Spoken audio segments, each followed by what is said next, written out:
He says it's his grandmother's carrot cake for him. He compares every carrot cake that he tastes to hers, and no one has ever been able to measure up. It's the apple brown Betty at the neighborhood bakery for her, a deeply seated reminder of her mother's warm love, and warm buttered toast for one, sugar toast for another. For many, it's the chicken and dumplings. There's something about chicken and dumplings that conjures up memories of folks' grandmother, and of course, there's watermelon. Watermelon with the seeds that reminds her of down south summers.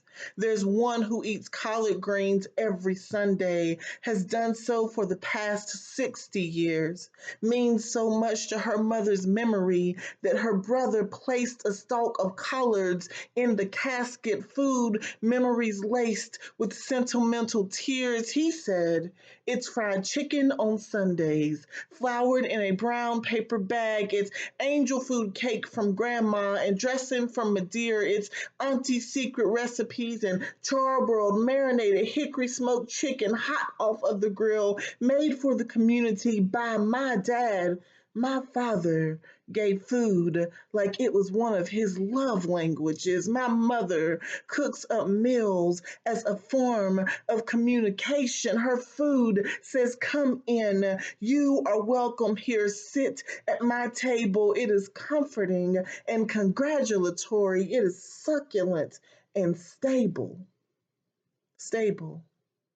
And what does our community need but stable food to line our tables?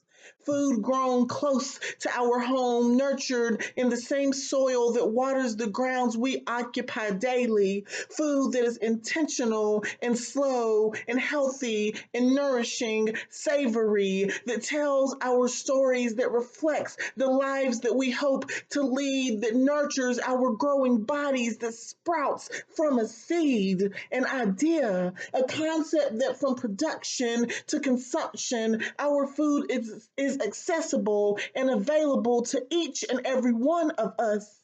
And that from the ground to our homes, our food is healing us, not killing us. And it's culturally relevant and local and nutritious, that beyond the indulgence, that wrapped up in the tasty and delicious, we have food that binds us, connects us to our memories. We have food that saves us, and that healthy food isn't reserved for those with money, with power, with privilege. The quality local foods and farms are a requirement of our existence, and we envision food as a memory, food as a connector, food as our story, our means of survival, food as a protector, food that draws the lines of community from one person to the next, food that locks in the memories and reminds us to never forget.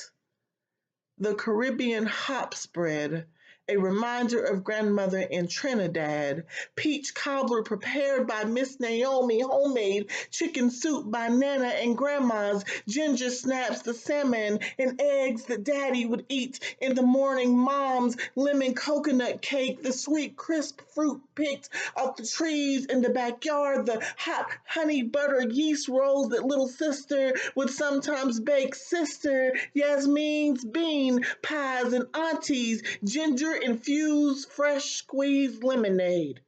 You see, the memories and messages passed down from one generation to the next through food in our family ensures that we remember, requires that we honor and respect who we are and who we are sure to become.